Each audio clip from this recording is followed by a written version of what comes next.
Periode sejarah seni rupa di zaman baru atau modern terbagi menjadi 5. Yang pertama ada masa perintis, kedua ada masa Muei-Indi, ketiga ada masa persagi, keempat masa pendudukan Jepang, dan yang kelima ada masa akademi. Kali ini kita akan membahas tentang masa persagi dan masa pendudukan Jepang.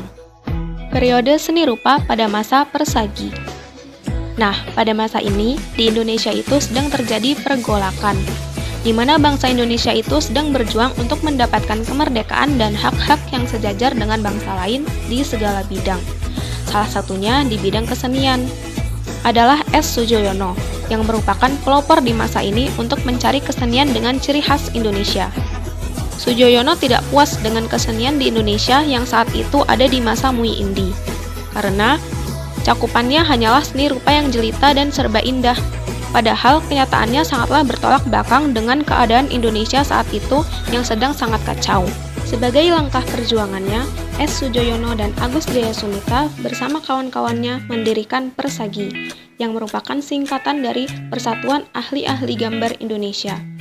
Persagi bertujuan untuk mengembangkan kesenian lukis di Indonesia dengan mencari corak Indonesia yang asli. Konsepnya adalah semangat dan keberanian, bukan sekadar kecakapan melukis, melainkan melukis dengan tumpahan jiwa. Tepatnya pada tanggal 23 Oktober 1938, Deklarasi Persagi dilangsungkan di Gedung Sekolah Rakyat di Gang Kaji Batavia. Pengurus Persagi pada periode pertama terdiri dari Agus Jaya sebagai ketua, Sudjojono sebagai sekretaris, dan Ramli sebagai komisaris. Nah, bertolak dari kebiasaan para pelukis Muei-Indi, para anggota Persagi melukis realita tentang penderitaan rakyat jelata. Yang pertama tentu saja ada S. Sudjojono. Lewat tulisannya, Sudjojono menganjurkan kepada para pelukis untuk mempelajari kehidupan rakyat jelata di kampung dan di desa-desa. Lukisan Sudjojono yang mencerminkan kegelisahan dan menyelami realitas kehidupan adalah persiapan gerilya, di depan kelambu terbuka, kawan-kawan revolusi, dan pertempuran Sultan Agung. Tokoh kedua adalah ketua Persagi, yaitu Agus Jaya. Lukisan Agus Jaya mengadopsi unsur wayang yang telah dideformasi dan tampak lebih ekspresif dan manusiawi. Hal ini dapat dilihat pada lukisannya yang berjudul The Pursuit. Dalam lukisan tersebut, tampak sosok wayang yang sedang naik kuda sambil memanah, di mana lukisan tersebut merepresentasikan tokoh Arjuna yang gagah berani dalam dunia pewayangan. Selain itu, lukisan-lukisan Agus Jaya juga menggambarkan tentang kesenian rakyat, seperti lukisan yang berjudul Ronggeng, Kuda Kepang, dan Legong Wiranata. Tokoh Persagi selanjutnya ada Otto Jaya, yang merupakan pelukis termuda dalam Persagi dan merupakan adik dari Agus Jaya. Karakter lukisan dari Otto Jaya mempunyai karakter naif yang cukup kuat. Karya-karyanya yang dikenal mempunyai karakter naif antara lain karya yang berjudul Pertemuan. Tokoh Persagi selanjutnya bernama Suromo, yaitu pelukis yang mengasah kemampuan artistiknya dengan bekerja di Batavia sebagai desainer atau penggambar pada sebuah perusahaan. Karya-karya dari Suromo memunculkan karakter kejujuran dan mengabdi pada realitas yang ada.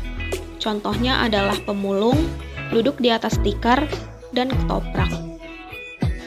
Ada juga pelukis wanita Indonesia pertama yang bergulat dengan seni lukis sebagai ekspresi. Namanya adalah Emiria Sunasa. Emiria bergabung dengan Persagi sebagai media untuk mengekspresikan konsep estetikanya. Salah satu karya dari Emiria memiliki corak primitif yang mengungkapkan rasa naif yang jujur, berjudul Perkawinan Dayak. Persagi bubar pada waktu pendudukan Jepang di Batavia, tetapi eksponennya masih tetap berkarya dan tumbuh menjadi pelukis-pelukis yang mengisi kehidupan seni lukis Indonesia modern. Periode seni rupa pada masa pendudukan Jepang.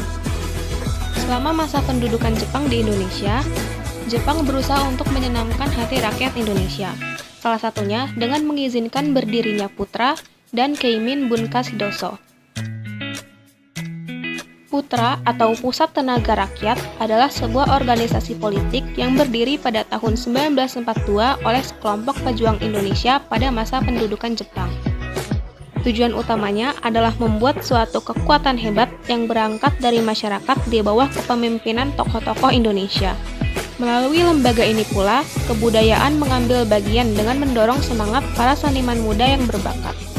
Jepang mengizinkan berdirinya organisasi ini Namun, mereka selalu berusaha untuk mengontrol kegiatannya. Putra memiliki beberapa departemen. Pada Departemen Kebudayaan, di bawah kepemimpinan Soejoyono dan Affandi. Misi mereka adalah mempromosikan dan mempopulerkan seni murni kepada masyarakat luas, khususnya pada pengembangan seni modern Indonesia di dunia. Di kedepannya, organisasi ini berhasil memproteksi seni dari propaganda Jepang, khususnya untuk mensukseskan militer Jepang. Berikut ini merupakan perkembangan Putra di setiap tahunnya. Pada tahun 1942, Putra berdiri dan mulai memamerkan hasil lukisan dari para seniman muda yang berdomisili di Jakarta. Di tahun ini pula, dipertunjukkan pameran solo dari pelukis Basuki Abdullah, Affandi, Kartono Yudokusumo, dan Nyoman Ngedon. Setelah melihat hasil karya Affandi, para pengamat seni percaya bahwa seni Indonesia bergerak ke arah yang benar. Tahun 1943, beberapa pameran diselenggarakan dan masyarakat memiliki kesempatan untuk melihatnya. Tahun 1944, pemerintah Jepang membubarkan Putra setelah mereka menyadari bahwa perkembangan Putra ternyata lebih menguntungkan bagi bangsa Indonesia. Keimin Bunka Sidoso. Keimin Bunka Sidoso merupakan pusat kebudayaan yang didirikan secara resmi oleh pemerintah Jepang pada 1943. Organisasi ini terdiri dari berbagai aliran seni, seperti sastra, musik, tari, drama, film, dan seni murni. Departemen Seni Murni dipimpin oleh Agus Jaya, yang dahulu merupakan salah satu pendiri Persagi. Seniman-seniman di Keimin Bunka Sidoso. Untuk kegiatan lembaga ini, pihak Jepang meminta Soejoyono, Basuki Abdullah, dan Subanto untuk mengajarkan seni murni kepada para seniman baru. Seniman baru ini banyak yang datang dari luar Jakarta. Peran Keimin Bunka Sidoso, pusat kebudayaan yang mendedikasikan untuk mempromosikan seni murni ini, berhasil membentuk ikatan yang baik antara seniman dengan masyarakat. Program ini menyediakan ruangan studio gambar dan fasilitas model, ruangan untuk berpameran, dana untuk melakukan perjalanan guna menambah wawasan pelukis, hadiah bagi para seniman yang berbakat, dan memfasilitasi seniman Jepang untuk memberikan workshop. Berikut perkembangan Keimin Bunka Sidoso di setiap tahunnya.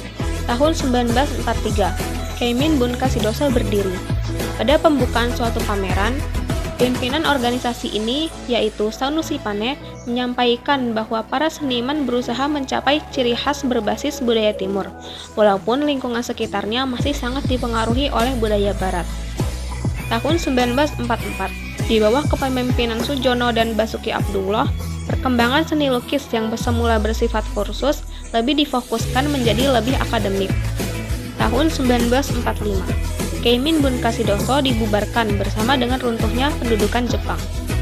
Karya seni yang dipamerkan pada pameran Keimin Bunka Sidoso. Yang pertama, Soejoyono dan Murid. Soejoyono dengan karyanya yang berjudul Human Glamour. Trubus dengan karyanya yang berjudul Reclining Nude. Yang kedua, karya seni oleh Affandi dan Murid. Pertama, Affandi dengan karyanya yang berjudul Pengemis. Ia berhenti, ia datang dan ia pergi. Kedua, Mokhtar Atin dengan karyanya yang berjudul Pemandangan Padang. Yang ketiga, Nasyar dengan karyanya yang berjudul Ingatan. Karya seni selanjutnya oleh Basuki Abdullah dan Murid. Yang pertama, Basuki Abdullah dengan karyanya Gadis Bali. Yang kedua, Kusnadi dengan karyanya yang berjudul Model. Yang ketiga, Zaini dengan karyanya yang berjudul Rumah. Demikian yang dapat saya sampaikan. Apabila ada kekurangan maupun kesalahan kata, saya mohon maaf. And thank you so much for your attention.